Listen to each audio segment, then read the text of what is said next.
I talked to her. We had a conversation. I was like, "You did this to yourself." I've always. Did you grow up in a cult? I did. What?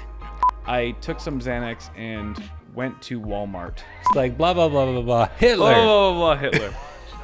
You had to go to the ER because your asshole was stretched out beyond recognition.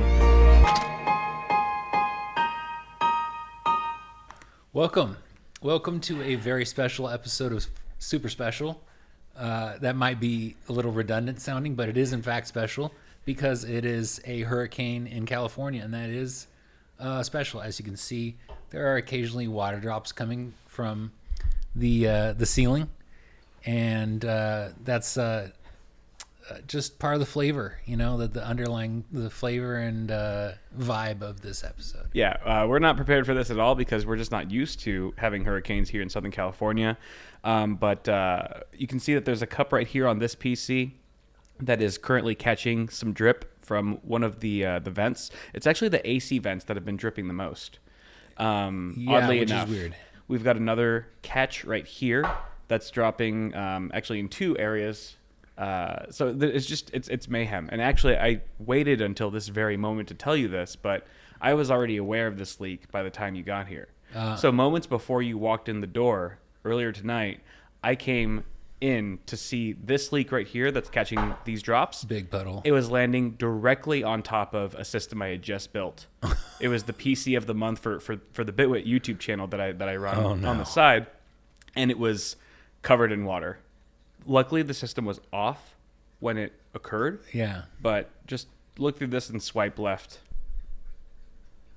Okay. That's... Oh. Like there was an actual puddle inside of the PC. Is that foam on the motherboard? I think it's corrosion from... It's corrosion. How would corrosion have happened that quick if the power wasn't on? I don't know. Oh, no. That's gross. Yeah. That's really bad. What in... Oh. I walked into that today, just an hour before, like probably an hour ago. All that shit happened. And I was like, oh my God, like this whole place is just... You're going to have to do some isopropyl alcohol and clean off all the places where water dribbled down. I need to fill a pool with rice and then just dump the computer in the rice for like a day. Okay, so apparently there are... I learned the hard way. What did you learn? There are soup dumplings. And wasn't expecting that, but okay, go on. So speaking of water damage, my sister had been out with some friends and gotten some dumplings and whatnot, and she brought me a leftover dumpling, and it was huge, and I was like, awesome, this is like the biggest dumpling I've ever seen. And I was sitting at my PC, and she was like, here, have a dumpling. And I was like, hell yeah, I'll take a dumpling. And I was like, I'm sitting there and I bite into it and I'm expecting, just deep dish dumpling. And it's a soup dumpling. Yeah, soup deep. Yeah. So I ruined a nice Corsair keyboard because I didn't know there was such a thing as it's like a sack. How are you supposed to eat a soup dumpling? Do you bite a little hole in it and just start sucking it out? There is a way to do it. And for those of you who don't know what a soup dumpling is, it basically is a dumpling. It's a Chinese, a Chinese dish. Looks just like a regular dumpling, but it has broth inside of it. And just like hot broth, usually. And if you're not expecting it, it can cause problems.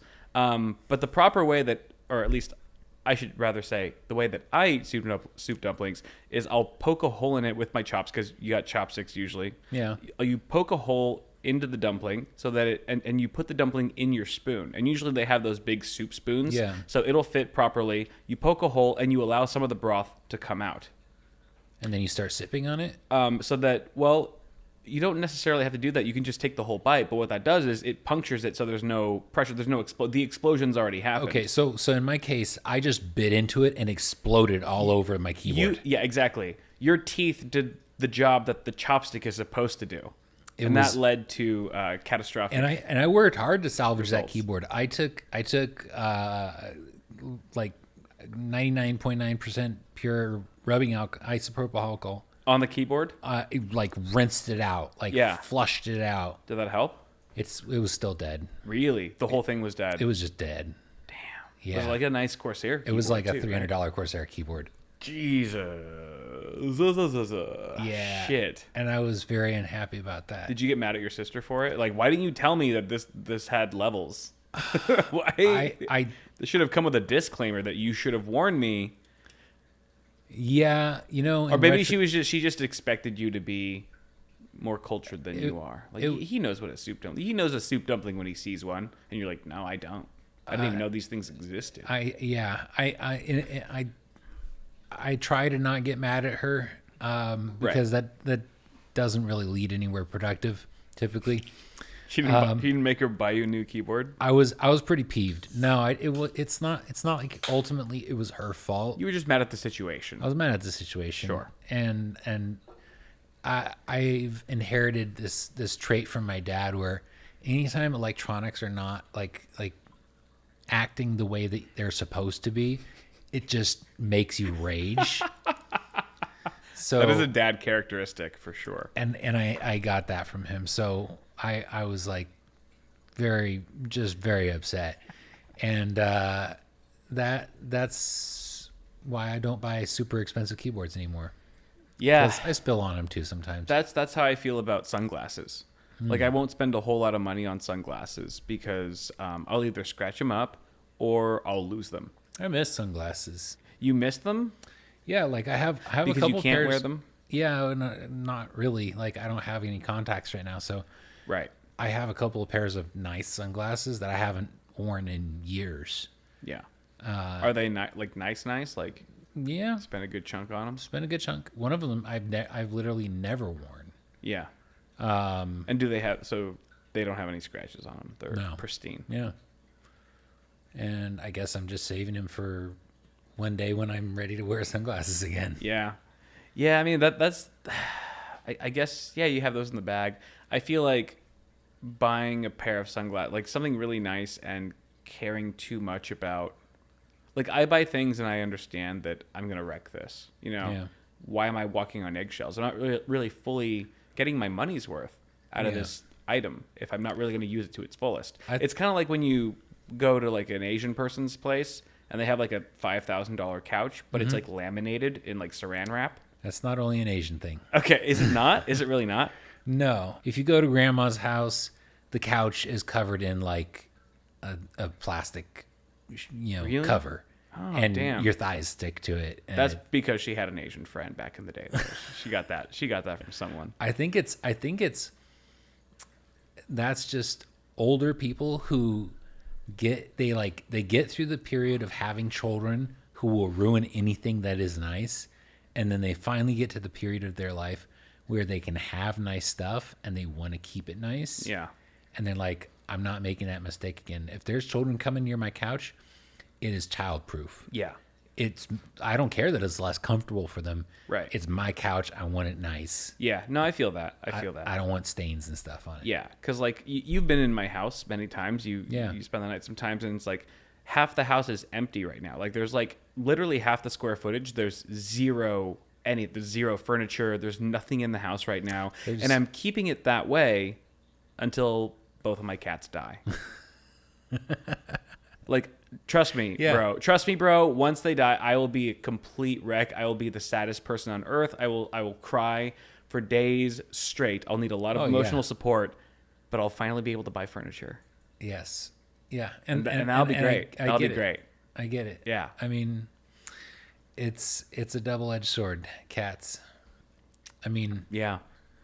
double-edged apparatus of either peeing or pooping or both, or scratching or barfing. I mean, okay, so All the above. they have many modes of attack. Yeah. But long story short, they don't jive well with nice furniture. No, they don't. They don't even drive well with their own furniture. Like my girlfriend bought them a bed, like a cat bed. Yeah. That's in like the form of like a ramen bowl. It's super cute. It is. That they like to sleep in. They did like to sleep in, but the girl cat peed in it once. So I put it in the washing machine and put it back out. I was like, all right, second chance. You get 1 second chance. And today I smelled it and she peed in it again. Her own bed. It's like pissing. Like, don't shit where you eat. You know. Don't piss where you sleep. Don't piss where you sleep. It's the same thing, and she can't help it. She's always had potty troubles. I don't know why. I'm like, and she's the one that's always in it. You know, you'd be like, hey, if you bought a new bed and you're like, this is the most comfortable piece of bedding equipment I've ever owned in my life, and I could live in here, and it's like, but oh no, like I have to piss. Where should I go? Let's just pee on the bed that I love so much. Like, what is going through her mind? Like, it's insane. She's a crazy person. As a tiny cat brain. So cute and so dumb. Yeah. That's. I'm like, you did just that. How like, it is. I talked to her. We had a conversation. I was like, you did this to yourself. Maybe don't piss in your dream bed the next time you get one, which will not be for a while. And I can't blame you. That's a very disrespectful use of a nice gift. I was offended. I was clearly very triggered. I have a question for you. What? What happened to your car that was sitting in your driveway? Oh, I gave it away. So I gave it to Charity? I gave it to Alvaro. Okay. Who was a guest, our first guest, a special guest on the show. I gave it to him so that he could give it to his close friend and coworker that he's worked with for many years, because he really needed a car. And I was telling him, like, I don't know what I'm going to do with this car, because it wasn't running for as long as I had it. And I was like, hey, there's a lot of work that this car needs. If your friend is willing to pay all of the repairs himself, then you taking it off my driveway is really doing me a favor, you know, as opposed to me trying to sell it to a third party that I don't know and then having to fix up everything in order to make it sellable. I was like, just take it off my hands, like take it off. And so he did. And you did all the title transfer stuff? No, we haven't done that yet. Oh, you better get on that. Yeah, we definitely got to get... Before it becomes drivable. Yeah. Yeah, we're going to do the pink slip transfer very soon. That's on the agenda. That's on the schedule. Well, I was surprised to see it not there.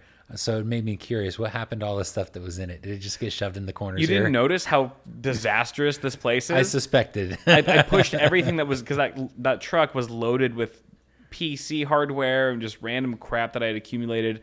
And I just left it in there for months, like months and months and months. It's been in there for months. I'd say close to a year. Almost a year. Like some of the like high end custom water cooled PCs and computers that I had built over the years were fragmented inside of that truck, and I finally dumped everything into this office that we're in now. It only took me a year. Okay, second question. Yeah. What do you have a pet praying mantis now? Yeah, you noticed? I noticed. I saw him. Yeah. And Manti. Manti. And it's a she. It's a she. Okay. Yeah. And you got some fruit flies. Got some fruit flies. Now, how do you get the fruit flies? Because they're all swarming around. Going crazy. Yeah. How do you get them? How do you get them? So here's we'll rewind a bit to the beginning of the story. This was actually what a perfect transition, because this is when the day I was clearing out all the crap out of that truck. Yeah. Into this office. Mm-hmm. So the truck was parked out in the parking lot here. Okay. And I was emptying stuff out. There's a lot of like trash and stuff as well. So I was dumping it into the resident dumpster that's right out there. Yeah. And as I was dumping stuff out, I saw this baby praying mantis chilling on the edge of the dumpster, which is, I mean, that's a genius place to go if you're a mantis, because there's just like flies everywhere. Yeah. You got tons of food. So I saw this little mantis chilling on the edge of the dumpster, and I was like, "Oh, that's cute." You don't see a mantis every day, right? They're cool insects. Yeah, they are. They're cool insects. So I trapped him. I brought him back, and then I brought him back home, and put him in a nice little I don't know, little canister thing. And I've just been chilling with him ever since. What was your initial question about him, though? How do you get the food in there? Oh, yeah, because I also went to Petco or whatever and bought this basket, like this little bowl of fruit flies. And the way that you're supposed to transfer them from that container to the mantis container is by putting it in the fridge. Put the fruit flies in the fridge. Oh, and then they slow down. They slow down a shit ton. They turn to zombies. Yeah. And then you just take a little spoon, scoop some of them up, dump them in there. Oh, okay. You're good. Yeah. Now, are you making sure that that Manti is staying hydrated? Because yes, that was one thing that I ran into. I spray. That was I had a pet spider, Yeah. and I didn't regularly spritz, like, mist Yeah. the container. Yeah. Died of dehydration. Right. It was very Yeah. sad. Every once or twice a week, I'll just go in there. I'll just open the lid, spray. Got a water spray bottle. Mm-hmm. Boom, and it's like, he's chilling. He's got that liquid IV Nice. going strong. He's Pedialyted out, dude. Excellent. Yeah. And did you notice his skin at the bottom? He molted, huh? He molted. I missed it. I didn't see him molting, but that happened last night because it wasn't there yesterday. So overnight he molted. He did look pretty fresh. Yeah, I know. Like a fine green paint job. Yeah. She was flexing on me. Like every time I walk in, she's like tenses up. She's That's badass. Good. That's good. But mantis are cool.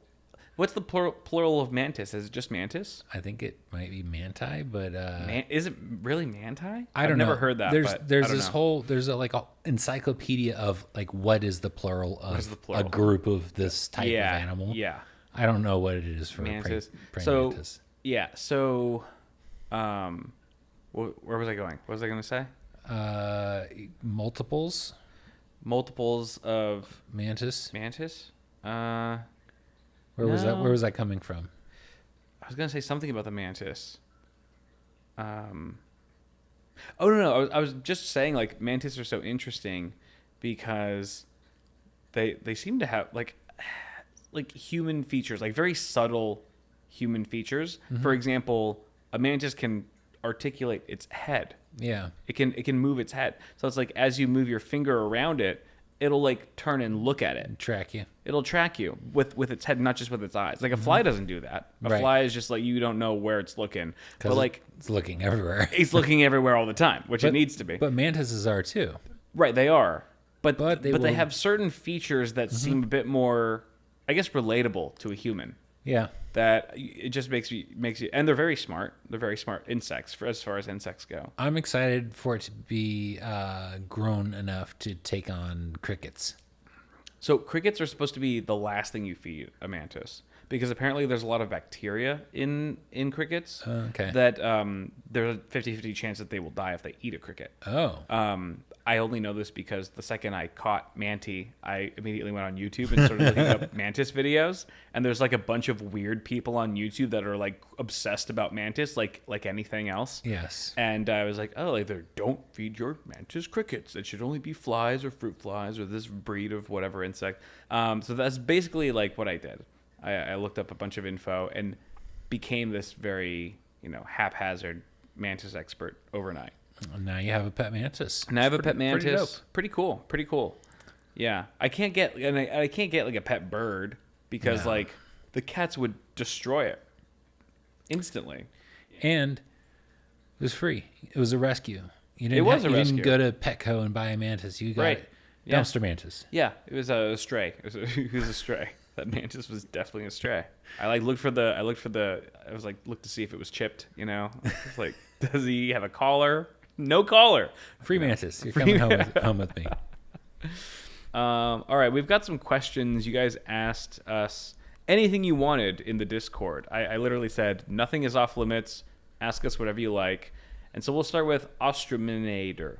Osterminator. With the current tropical storm situation in Southern California, which we were just talking about, how are things? And did you do any preparations? I did 0 preparations. I didn't know or think that there would be leaks in the studio office here, which is a commercial building. If I had known, I would have tarped everything, put tarps on all the PCs, all the live equipment, instead of just coming in here today and realizing, oh, there's like a number of leaks, some of which are landing directly on really high-end equipment and computers. Yeah. That's been the extent of it for me. What about you? Nothing. I Well, probably aren't we privileged? I mean, I probably should have gotten some extra water, but I didn't do that. Otherwise, my level of concern is not that high, just because it's not a full-fledged 150 mile an hour wind hurricane kind of situation, tearing roofs off. It's just a lot of rain Yeah. and pretty windy kind Yeah. of situation, which I actually haven't seen much of yet. So Right. very little prep. I know that this Hurricane Hillary is affecting Baja California in a much more serious way. Yes. Where they are getting like life-threatening Hammered. floods. They're just getting railed. So we're actually in a pretty good position here. But thank you for your concern, Osterminator. CJ, how did you guys go about starting the pod? I think this was mostly kind of my idea from the get-go. It was just like me wanting to do something that I felt was different than what I was doing, which was the tech channel, and a way for me to like refocus my work on connecting with people as opposed to connecting with objects. Yeah. I mean, tech is great, and I still love tech, and that's why I'm still doing it on the Bitwit channel. That's still going strong. But I think there was a part of me that longed for more interactions like this, and an opportunity to also have like special guests on the show, and whether it's like old friends, you know, people that I've worked with, old colleagues, or new people that I've never met before. Opening that door, I think, was a really exciting prospect for me, and something that I felt like was missing from my tech job. And I think you were just at my place one day when I asked you to like be the co-host, and I was like, I think you and I would make a good team, and this could be really fun. At the very least, whether it succeeds or fails, it'll be fun, and I think it has been. I think it's been all those things and more. It is nice because, at least for me, it's a chance to hang out and just shoot the shit and have fun conversations. And for you, it's opening up a lot of doors to, you know, explore, you know, new options for your media as a creator, but with a pre-established rapport. And, you know, we've always gotten along well. We've always had fun, interesting conversations. So it wasn't really that big of a logical leap for you, I think, to go, hey, you know, why not just take this and turn it into a podcast and then see where it goes from there? And where it's gone from there is really cool. We're starting to see engagement from you guys with the community. And we're also just getting to hang out and chat, and it's fun.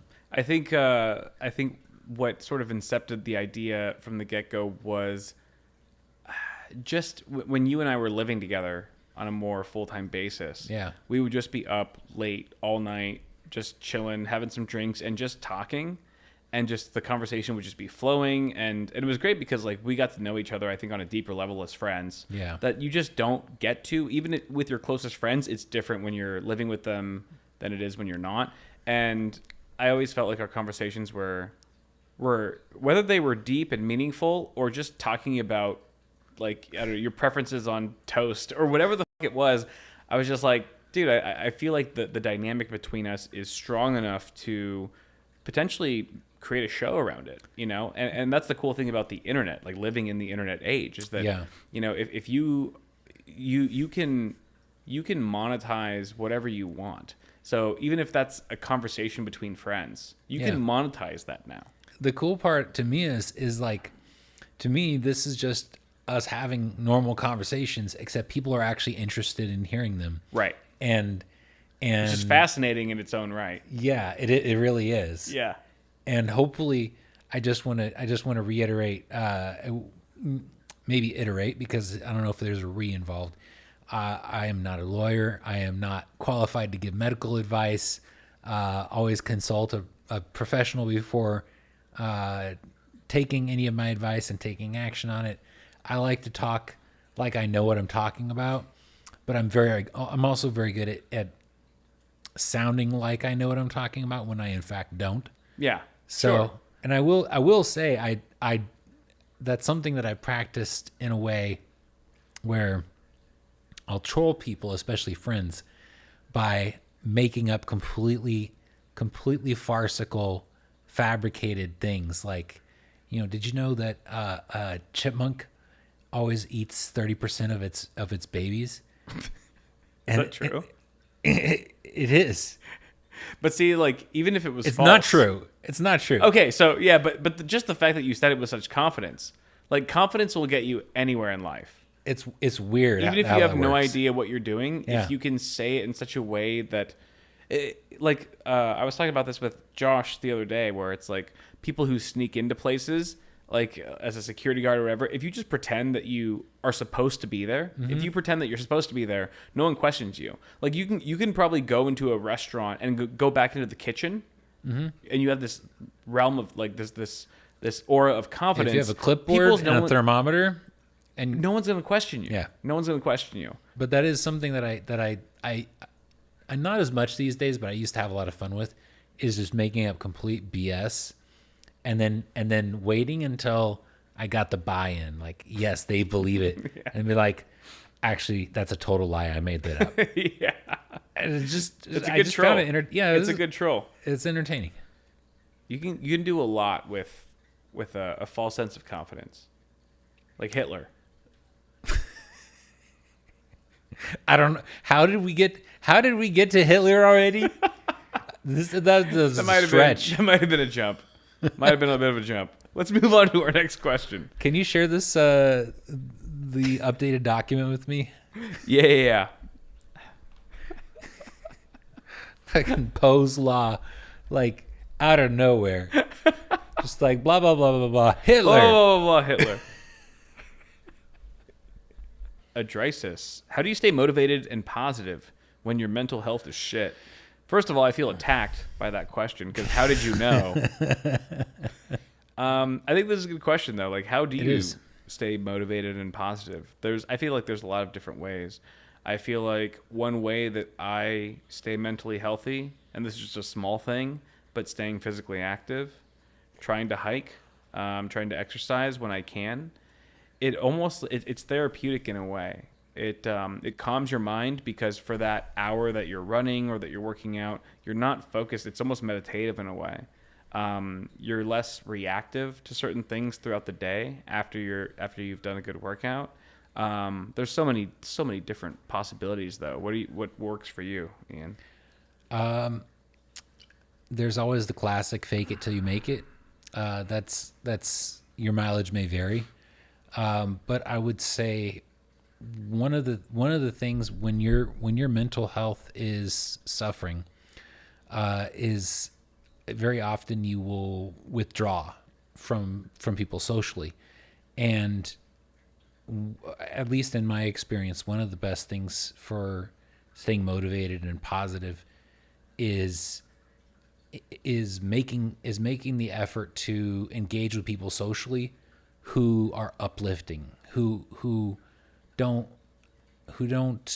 ask of you, but they are generous with their time and their attention and their empathy, and they're willing to support you, and or even they just have a positive attitude that can be contagious. Yeah, 100%. Just being around positive people goes a long way. Yeah, and or even people who are trying to overcome the same obstacles as you, that can give you a feeling of, a sense of community and belonging, to a group with a shared goal. So very, becoming isolated is it can start a doom spiral, really. So don't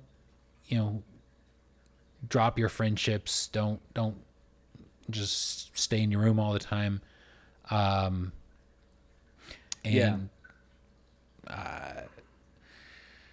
Like Kyle said, get out, like literally getting outside.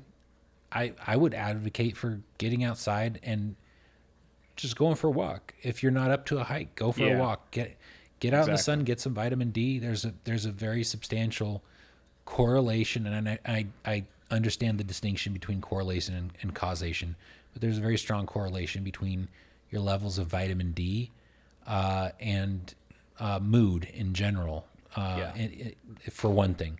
Yeah, no, for sure. And I would say, like, one of the most powerful things that I've heard, and it's so simple and even cliche, is just treat yourself like you would a friend. Which is like, dude, like there's been so many times when I've been working or something and forgot something or fucked up something, and just literally like, Kyle, you're such a idiot. Negative- We've all done it. We've all done it to ourselves. Like, Negative God, you're self-talk. so fucking dumb. Negative self-talk. And then you go, would I say that to like Ian if he fucked up something? Would I say that to my girlfriend? Maybe if she fucked jokingly, up? but Maybe jokingly. but you say it seriously to But yourself. I say it seriously to myself. Like, what a fucking moron you are. You're I would- poisoning yourself. You would, yeah, you are. You are literally injecting poison, self-poison. And if you can find a way to catch yourself when you have that negative self-talk, I think that'll do wonders for you. It has for me. Because I was 100%. going to the library constantly instead of like I didn't get to watch TV regularly until I was like probably 16, 17. Damn. Like, yeah, like just no TV. That, like, my girlfriend was the same way. She just wasn't really, she didn't really watch TV until probably around that age, maybe Yeah. even a little later. And it makes sense because you're both very weird. I will take that as a compliment. As you should. As you should. But I mean, but also to that same respect, like, that's interesting because there's some overlap because you've spoken on the show multiple times about how your social development was delayed compared to your peers. Yeah, And I feel like it's the same thing with my girlfriend. And you both have that, like, books were her thing. Like, she booked over TV every day of her life for, you know, the first 20 years. Do you think there's some overlap there? I don't know. Did she grow up in a cult? If you want to call Asians a cult. She just grew up in a traditional Asian household. I've always. Did you grow up in a cult? I did. I've Cult Christianity? What? Oh, it was a legitimate cult. What do you mean? Like they. Is this shit that I'm learning about you for the first time right now? I have to imagine I've told you about this before. What? What are you talking about? Okay, so when I was growing up, up until midway through high school, my family was involved with a church that Christian church? it was Christian church, but it was one of the ones where they're like, we're the only ones who've got it right, and and everybody else is doing it wrong. What branch of Christianity out of the 50 million branches was it? Was it non-denominational? It was the special chosen. Special. Like I don't even Cult branch. There was like they were special because they didn't have a name. It was like wow. the assembly. Oh shit. Okay, we're getting pretty so- culty here. So okay, so my looking back, I regard my underdeveloped social skills as a product of having grown up until I was in high school with this. Okay, so imagine going from kindergarten to high school, or I guess sixth grade. Imagine going from kindergarten to K to sixth grade. six, yeah.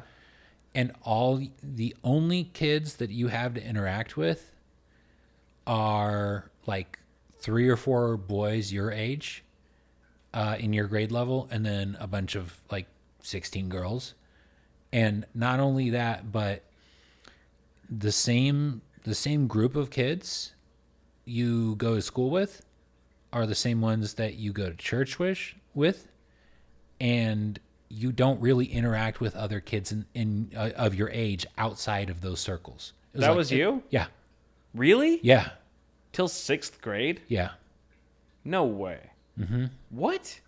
So it was like a closed ecosystem. So was it a private school that it was a only private them- school that they was went run to? by the church.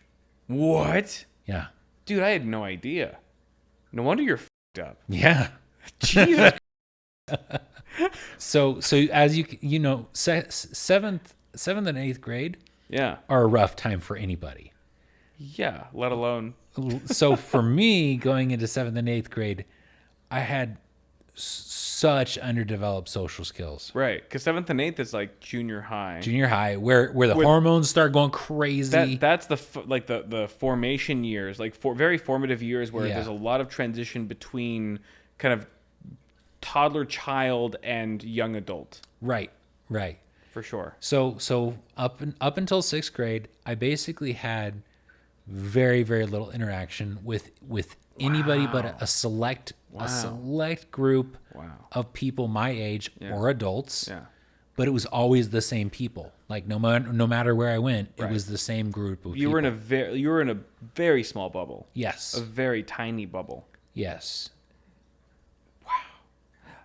But I mean, you're fine now, right? Yeah. I mean, You're fine now. I'm pretty fine now. Yeah. I had no idea about any of this. Really? Have you told like Mike or like any of our other friends about this? I've told a lot of people. I don't about know this. how this is the first time I'm hearing it. I've known you 20 years.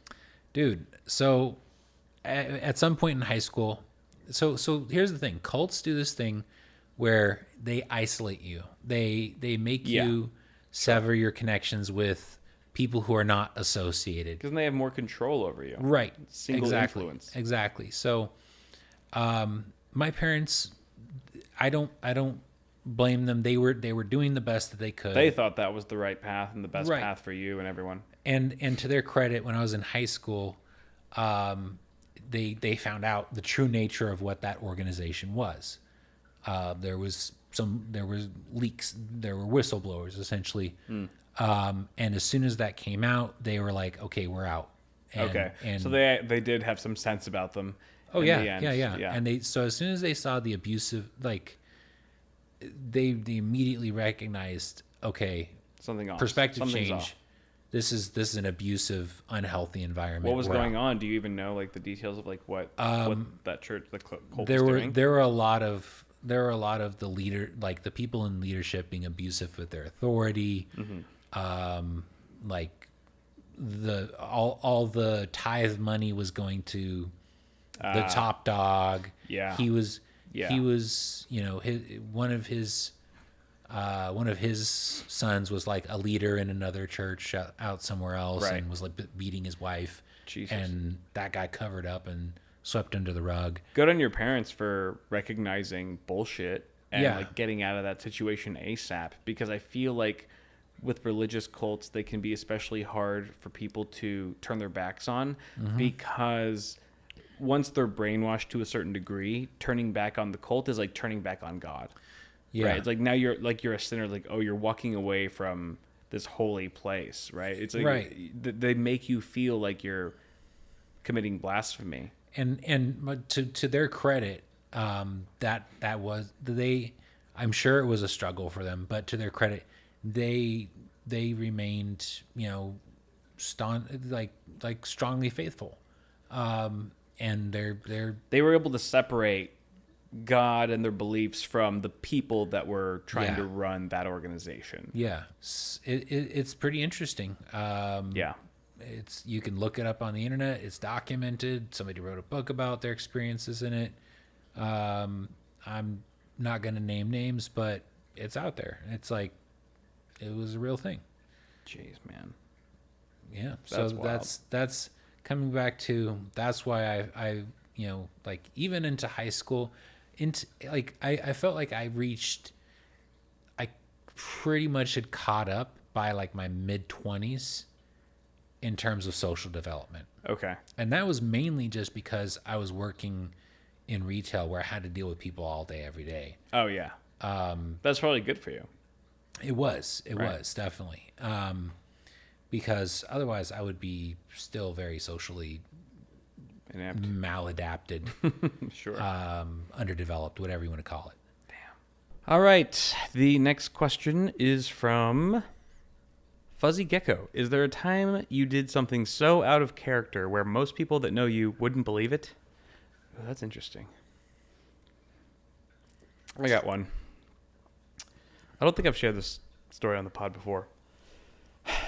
The time I got arrested. Which time?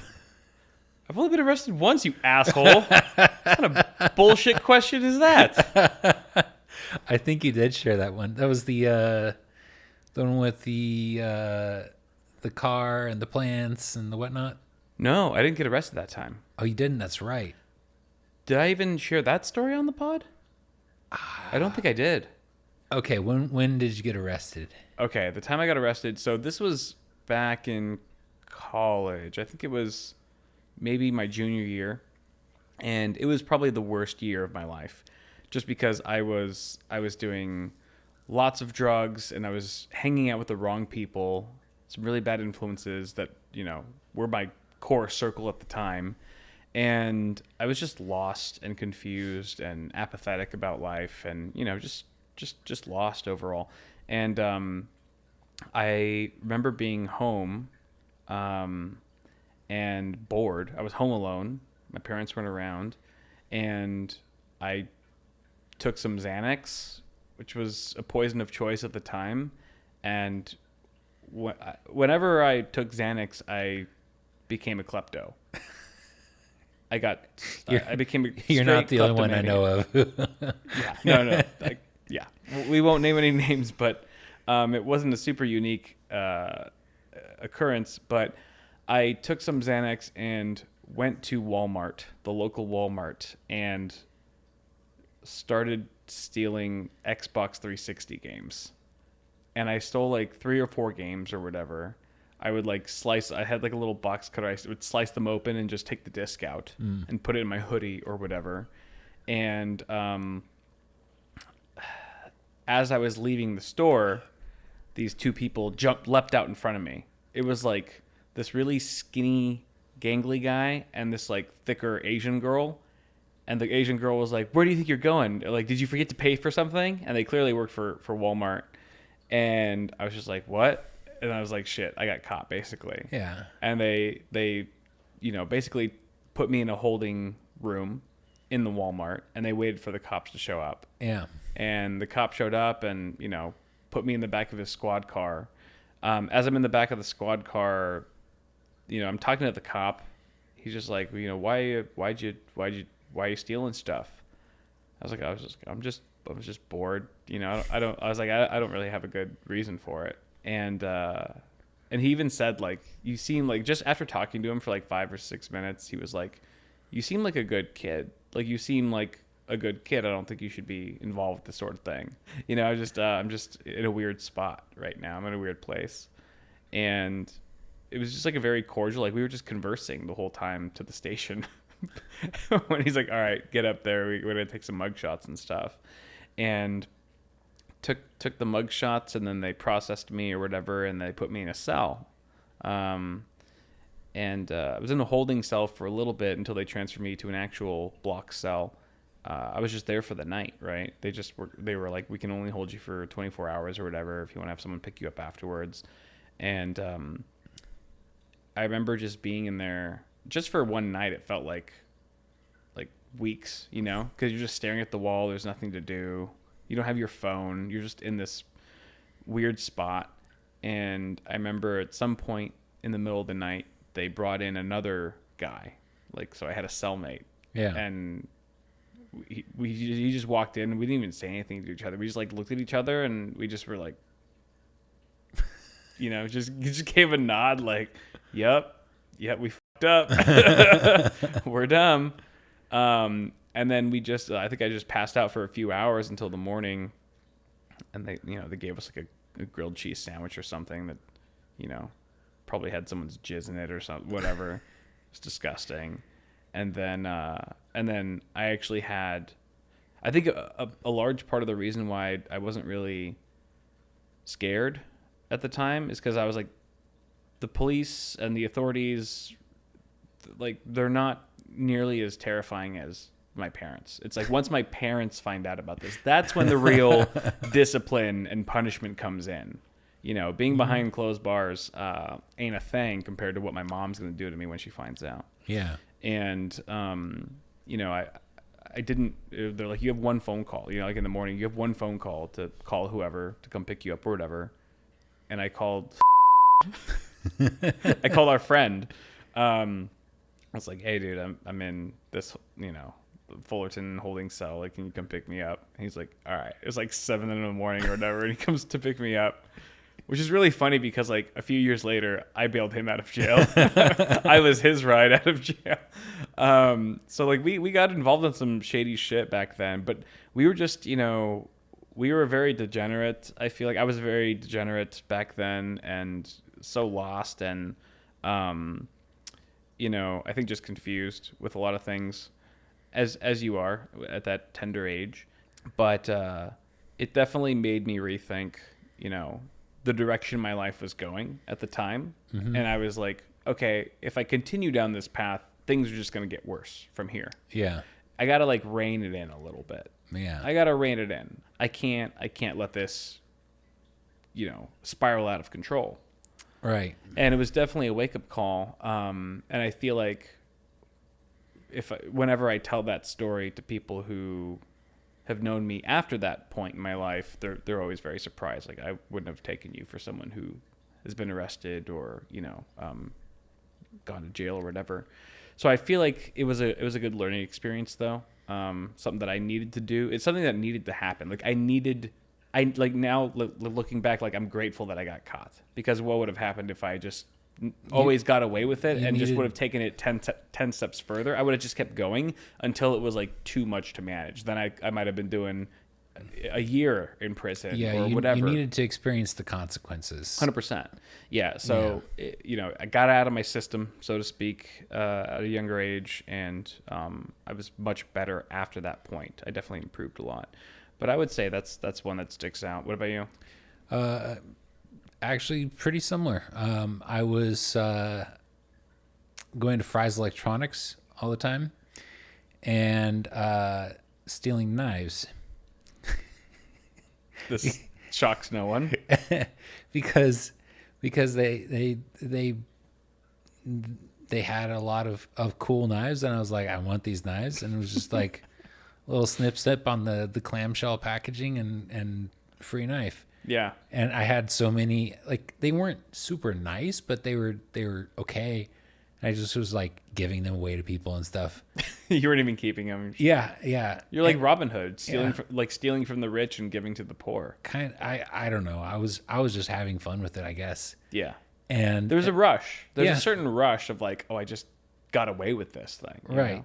And eventually I got caught. By Fry's? Yeah. Because I at some point decided, okay, I'm gonna get I want this game, and I don't know, some headphones. Like, I just got it was starting to spiral out of control. Right. And that's how it goes, for sure. In this case, they grabbed me, they took me to a room, the cops showed up, and I had to. This is eerily similar to. Yeah, except I got handcuffed, but I didn't get put in the squad car. I got released under my own recognizance. What do you mean? Like, they let me go. God, the white privilege. Exactly. God, I knew that was coming, dude. And it's, oh my God. I literally like sat in the office and I wrote out a list of things that I had stolen and that I would try to return. And they were like, okay, well, get out of here. Here's your. Wow. I'm we'll salty. I'm so salty. Because they set a court date and everything. Like, I had to appear in court. Okay. But I just got handcuffed briefly and searched and made sure there wasn't counterfeit money in my wallet and blah blah blah, and then did all that, and then I just went home.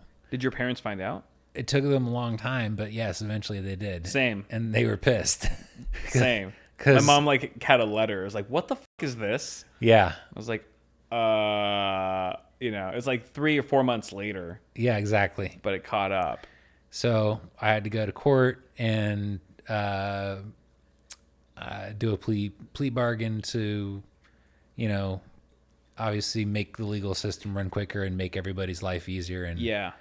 And the funny thing was, I got I think 7 years of probation where I wasn't allowed to go back to Fry's, but I was back there in like 2 or 3 years. Yeah, they're not gonna enforce that.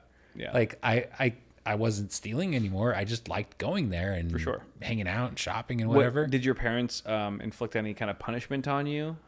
Any sort of disciplinary action taken, or they were just like, just chewed you out? You're an adult. Like, you got to deal with this. We're not proud of you. Yeah, we're disappointed with you. Which is like that's the biggest thing. Is like, we're not angry, we're disappointed. Like that hurts more. Yeah, it was a learning experience for me as well. And much like you, I was able to experience those consequences early and be like, oh yeah, this is how the legal system works, and this is how taste of reality. Yeah, and adulthood. I find it very ironic now that there are places where you can go into a CVS and just grab a trash bag and start throwing stuff in the trash bag and then run out and nothing happens. Oh yeah, because they have the policy. Yeah. It's like they can't chase you. Yeah. Right. But different times. Yeah. But yeah, that was definitely, I would say, out of character for me. I'm not the kind of person who's gonna, come into your place and steal your stuff. But Right. I was young and dumb, and I don't know why I started doing that after I was 18. I should have been doing it before I was 18. When you were a bit more in the clear and just exempt from a lot of things. Yeah. Well, I don't think any of us were thinking that clearly back then. No. Thank you for the question, Fuzzy Gecko, for having Ian and I completely spill our guts. I'm sure no one will hold it against us. Javier, you two seem to be very close friends. Have the two of you ever been in a very intense argument? What was it about? How did you go about resolving it? Have we been in an intense argument? There was that fist fight that we got into where we beat each other's asses to a bloody pulp, and yeah, I had to pay some showed up dentist bills for you, and for me, wow, for me, wow. You know what? Well, you know what? You had to go to the ER because your asshole was stretched out beyond recognition. Actually, that doesn't do me any well either. I feel like that paints me in a weird light. Maybe the truth is the best option here. I don't think we've ever been in an intense argument. We've had intense discussions. But I don't think I can't. But we've always been respectful of each other's viewpoints. Point of view, yeah. And right. Been willing to listen and been open minded. Yeah. I don't think that we've ever had like a real conflict type of argument. Which is weird because you lived with me for like a year. Yeah. Which is like you would think within that time you would have some sort of argument or some kind of there'd be a point of conflict at some point, but I don't think we ever got to that point. I mean, I always tried to feel like live like I was a guest and be respectful of it's your house, it's your rules, and to be fair, you don't have a lot of rules. Yeah. If anything, there's a severe lack of rules that I should use. That you're like you need more rules. But I feel like when you came into the house, you're like, all right, I'm gonna lay down some rules, like clean out the lint out of the drying machine, so the clothes actually get dry. So that's a good rule. I guess in some ways I was assertive there because I was like, there's a legitimate danger associated with this, but in most regards, I tried to be very respectful of, this is your place and it's my privilege to be able to stay here. Yeah. And I want to respect that. And, I tried to check in, every now and then, be like, hey, am I doing anything like that's pissing you off? Like, cause sometimes if you live with somebody, they'll do stuff that pisses you off, but you don't get quite to the point where you're like going to confront them about it. Yeah. But then they do it again and then you're pissed off, but it kind of builds up into the point where it explodes. Or resentment. And I really, really didn't want that to happen. So I was just like, I want to be upfront about this. Like, if there's any time that I'm doing something and you're like, hey, this is making me displeased, then just address it. Yeah. And that never really came up. Never really did. Yeah. You'd be like, am I doing something wrong? I'd be like, no, you're good. You're fine. I am pretty easygoing. Like, I'm not a hard person to get along with, and I don't, like you said, I don't have a lot of rules just in general in life. Like, I'm very, like, I'm almost like easygoing to a fault. Yeah. Sometimes, where it's like, maybe I should care more. Maybe I should, have some stricter boundaries or, I think there was like no wine on the white couch rule. Yeah. I think, for sure. Yeah. Which is perfectly practical and understandable. Right. But other than that, like, we've never like duked it out over anything, either physically or verbally. I can't even imagine what we'd fight over. Like, what would we fight over? Like, who's hotter? We both know we tie for last in that one. I don't think that's a point of contention. Yeah, dude, it is nice. It is like, it's strange too that we're this close. Because usually, like I've definitely gotten into tiffs and arguments with Mike and some of our other friends. Yeah. Where we've like butt heads and stuff, or I've snapped at them. Yeah. Or they've snapped at me. But you and I just seem to have this so far impenetrable dynamic that we're both very level-headed around each other, and I would say equally respectful. Respect is huge. And I also have an intense hatred for drama. Same. I'm allergic to drama. If there is drama going on, I want to be far away from it. Right. I don't want to be involved. I don't want to incite it. I don't want to get sucked into it. We're peacekeepers. You and I are both peacekeepers for sure. And I do feel like if we're on a group trip or something with our friends, like you and I are most likely to keep the peace. We're the most diplomatic. Yeah. And I would say Paul, in a different way. He's more of like a guiding light when things are dark. Yeah. He's the lighthouse of the group. Yes. He's the lighthouse. Yeah, no, I don't think I've ever, I'm conflict averse. I don't like getting into confrontations or arguments or, any kind of discussion that's full of rancor and disrespect. Yeah. If there's an issue that pops up and you and I are there, we tend to try and de-escalate the situation as opposed to escalate the situation. We're not super aggressive. We're low T. We're low T bitches. Is what we are. And I think we vibe off of each other that way. So my two main strategies for that are either redirect and deflect. Like okay, you guys are upset about this, but let me distract you with this thing over here. Yeah. Or just reason will prevail. Right. And there's no way we can't work this out. Yeah. Logically. Sure. In logic we trust. Yes. Yeah, it's good. I'm glad that we've remained such close friends for so long and not really had any big tiffs with each other. I feel like it's rare. It is, and it was something that I was initially, really concerned about, because it's like the common saying is, if you want to ruin a friendship, move in with your friend. Exactly. Yeah. And I was sure. Whoa, that's scary, but it turned out great. Right. I was definitely apprehensive about you moving in with me initially because of that very reason. I was like, is this going to change our dynamic? I was like, I like Ian already. Is this going to make us like each other less, potentially? Yeah. Are we going to come out of this, further, more detached, further apart? Right. But I feel like it just did the opposite. It really brought us closer together. It was good male bonding. It was. Whereas, I would never have Mike as a roommate. Not in a million years, which is our other friend. And he would never have any one of our friends as a roommate either. How did he get along with Udolph? I wonder. I think maybe that worked out because they were, new friends. Yeah. And so they had a lot to build on, as opposed to, already having established a close relationship and just seeing it deteriorate as roommates. I don't know, but Udolph is a special guy on his own too. He is. And they did seem to play off of each other really well. But yeah, you couldn't get along with. You couldn't have wake up and just find cat shit pieces in your sink.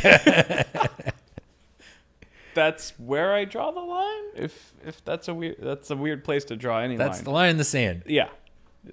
Cat shit in your dog shit in your sink. Yeah. Any kind of shit in your sink really is an uncomfortable situation. But I think that's it for this episode. We've been almost been filming for 2 hours now, so we're gonna cut it off here. Guys, thank you so much for watching. Follow the Discord. Join the Discord if you haven't yet. Great community there. That's where we took all these questions from today. So if you want to contribute to future episodes, go ahead and join. And we will see you guys next time. Bye-bye. Adios. Thank you.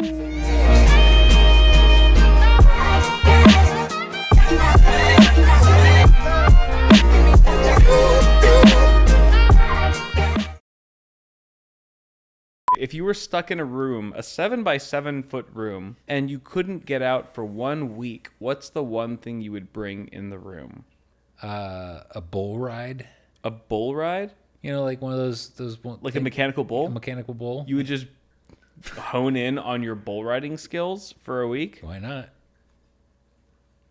Yeah, you have a point there. It'd be kind of fun.